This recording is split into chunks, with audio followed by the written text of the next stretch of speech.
वीर्यम् होतारम् रत्नधातमम् अग्निः पूर्वेभिर्वृषिभिरेभ्यो नूतनैरुना तदेवाङ्गेह वक्षति अग्निनारैव स्मत्पोषमेव दिवे दिवे यशसम्। दुनिया में संघर्ष बहुत दिख रहा है, हिंसा हो रही है, आतंकवाद बढ़ रहा है। तो लोग सोचते हैं कि इन वर्तमान चुनौतियों का समाधान देने की क्षमता हिंदुत्व के विचार में है क्या? इसके बारे में क्या कहना चाहिए? वर्तमान में विश्व परिदृश्य में हम लोग देखते हैं सारा वर्ल्ड सिनेरियो दिखता है, बड़ा संघर्ष है, आपस में टकराहट बहुत है। लेकिन इसका कारण क्या है? हम कारण पर विचार करते हैं तो अपने को एक बात ध्यान में आएगी कि जहाँ जहाँ ऐसा कोई एक वर्ग समाज खड़ा हो जाता है और वो कहता है कि मेरा विचार ही सर्वश्रेष्ठ है, बस बाकी के विचार दुनिया में उचित नहीं है, ठीक नहीं, तो बाकी के विचारों को दोयम दर्जे का, घटिया, इन्फीरियर मानकर या उनको योग्य न मानकर वो वैसा काम शुरू करता है, उनको समाप्त करने की कोशिश करता है। और इसलिए सारा शक्ति इकट्ठा करके दूसरे विचार वालों को समाप्त करने की जो प्रकृति है और जो प्रवृत्ति लोगों की बन जाती है, ये हिंसा का भी कारण है, ये बड़े बड़े संघर्षों का कारण बन जाता है। हम सारे विश्व में देख रहे हैं, कुछ लोगों को लगा ये कम्युनिज्म सबसे अच्छा है और उन्होंने कम्युनिज्म का विचार लेकर दुनिया में कितना बड़ा संघर्ष खड़ा कर दिया, लाखों करोड़ों लोगों की हत्या हो गई। उनको लगता है हमारा ये विचार ठीक है, बाकी दुनिया के कोई विचार ठीक नहीं, कम्युनिज्म ही आना चाहिए।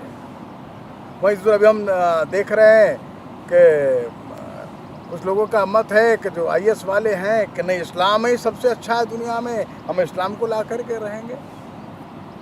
अपने विचार को न मानने वाले लोगों की कैसी निर्मम हत्या वे करते हैं और इस्लाम को मानने वाले लोगों की भी हत्या करते हैं, हम देख रहे हैं। क्यों? उनको लगता है वो जो बता रहे हैं वही सच है, बाकी सब झूठ है, गलत है, ये विचार ठीक है। मनमोहन जी देखिए, यह बात भी बड़ी विचारणीय है, ये इंटॉलरेंट बिहेवियर ये कैसे शुरू हुआ, कहाँ से प्रारंभ होता है? तो अपने ध्यान में आता है तो पाश्चात्य जगत है, वेस्टर्न जो रिलीजन्स है, उन लोगों ने एक विचार दिया और विचार यह दिया कि वह जो कह रहे हैं वही सच है, उसके अलावा किसी का मानना नहीं। अभी हम लोग चर्चा कर रहे थे उस विचार को न मानने के कारण से और थोड़ा सा अलग मत देने के कारण से और जीसस को क्रूसीफाई होना पड़ा। तो वो एक इंटॉलरेंट जो एक विचारधारा वहाँ से चली पश्चिमी जगत से, और जो सेमिटिक रिलीजन्स है उन्होंने भी अपनी बात को ही सच माना और इसके अलावा बाकी बातें सच नहीं हैं, और सच नहीं इतना ही नहीं, उनको समाप्त होना चाहिए, इस मिशन पर भी निकल जाते थे। इसके सैकड़ों उदाहरण हम पश्चिमी जगत के सेमेटिक रिलीजन्स के व्यवहार में देखते हैं। धीरे धीरे वो व्यवहार ही आज भी प्रकट होता है। मार्क्सवादी विचार आया तो उन्होंने बाकी लोगों को समाप्त करने की कोशिश की और जो जो उनके विचार के विरोध में आए उनको समाप्त करते चले गए। ये विचार हमको पश्चिमी जगत में दिखाई देता है कि उनके मत को जो नहीं मानते, उनके विचार को नहीं मानते, उनके विचार से एग्री नहीं करते, उनको समाप्त करने की कोशिश भी करते हैं। इसके ठीक विपरीत भारत का जो मत है वो ये नहीं है, विरोधियों का भी स्वागत किया, विपरीत विचारों का भी स्वागत किया, उनको सम्मानित किया, ये बात सच है। एक और संकट की बात आती है जो पर्यावरणीय संकट है, जो प्रकृति का असंतुलन बढ़ रहा है, इसका समाधान भी हिंदू विचार में है क्या, ऐसा लोग प्रश्न पूछते हैं। हिंदू दर्शन में एक मौलिक बात ये कही कि सर्वत्र ईश्वर है, परमात्मा ये सर्वत्र है, सब जगह है, सबके अंदर है। ये संपूर्ण प्रकृति परमात्मा का, ईश्वर का ऐश्वर्य है, हम ऐसा मानते हैं। तो इस नदी के अंदर भी ईश्वरीय रूप है, जंगल है ईश्वरीय रूप है, पशु पक्षी है ईश्वरीय रूप है। ये सारी सृष्टि ईश्वर का रूप है। हम भी ईश्वर की प्रकृति की रूपरेखा के अंदर हम आगे बढ़े हैं। हमारे अंदर भी ईश्वरीय तत्व है, सबके अंदर ईश्वरीय तत्व है, और इसलिए इसमें से जितना आवश्यक है उतना ले लेना, बस बाकी का छोड़ देना। और एक ऐसा सुंदर दर्शन और बड़ा विलक्षण दर्शन इस देश में व्यवहार में लाने की कोशिश की, जितना कम से कम में अपना काम चलता है उतना लेना, बाकी का छोड़ देना। हम देखते हैं भगवान बुद्ध का दर्शन केवल दर्शन नहीं है, उनका जीवन का व्यवहार है। वो क्या रखते हैं अपने लिए? केवल 2 वस्त्र और 1 कमंडल, उसके बाद कुछ नहीं है। उनका जो भिक्षा पात्र है वो है और 2 वस्त्र है, सब कुछ छोड़ दिया। गांधी जी क्या रखते हैं अपने पास? आधी धोती पहनना, आधी लपेट लेना और बहुत अल्प भोजन, बाकी छोड़ दिया।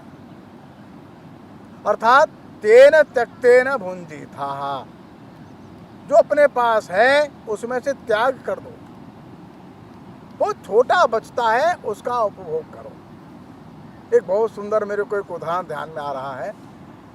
घनश्याम दास जी बिरला ने एक पत्र लिखा है अपने बेटे पीताम्बर दास जी बिरला को, और लिखा उस पत्र में, बेटा ये जो संपत्ति है तुम्हारे पूर्वजों ने अर्जित की है, बड़े प्रयत्न पूर्वक अर्जित की है, लेकिन तुम्हारी नहीं है, ये भगवान की है, ये समाज की है। इसमें से न्यूनतम अपने लिए लेना, बाकी का समाज के लिए छोड़ देना। हिंदू दर्शन को प्रकट करने वाला पत्र है बिरला जी का।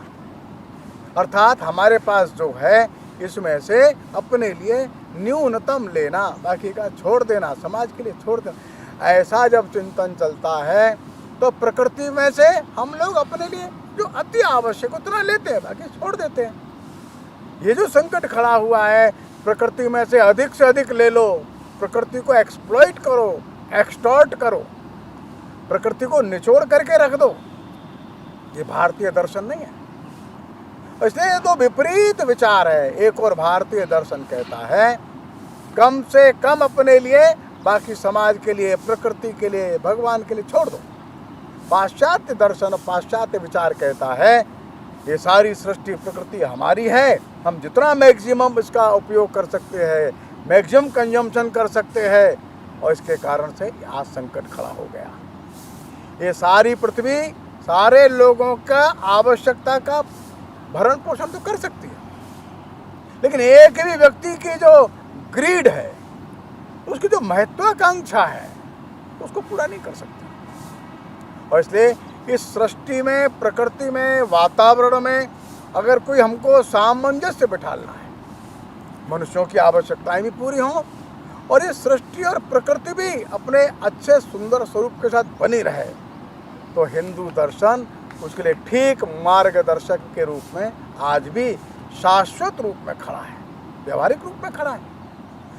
अब तो यूनेस्को वाले हैं, यूएनओ वाले हैं, वो भी देख रहे हैं कि हिंदुओं का जो पृथ्वी सूक्त है, इस धरती की कितनी सुंदर ढंग से मान्यता देता है। एक एक वृक्ष के बारे में, नदी के बारे में, पर्वत के बारे में इतना पूज्य पवित्र भाव रखता है, उसके संवर्धन संरक्षण की व्यवस्था करता है।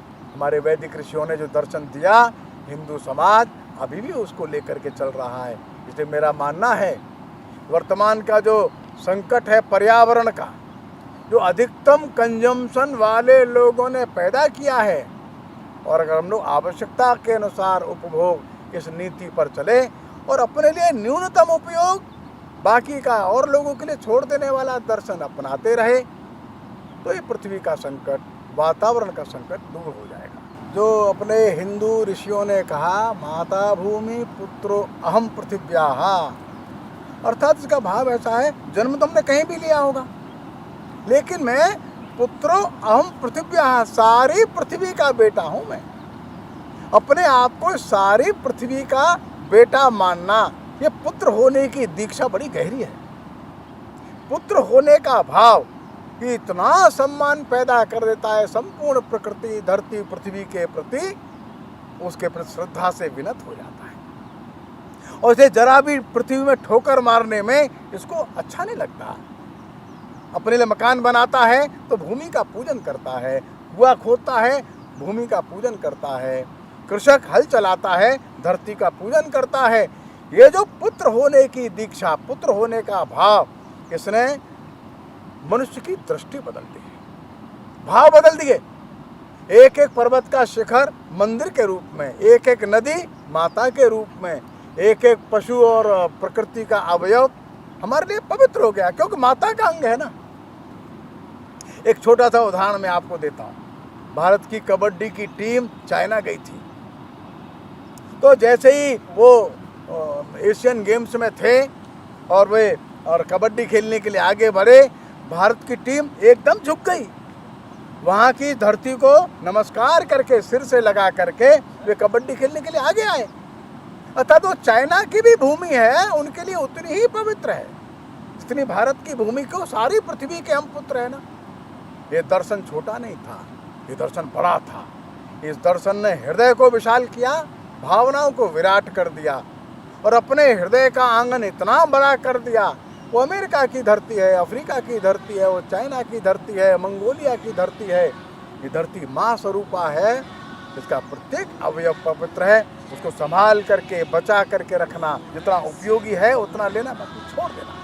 ये पर्यावरण के लिए सुंदर संदेश है और मैं समझता हूँ ये पर्यावरण की सभी समस्याओं का समाधान करेगा। शांति शांति शांति।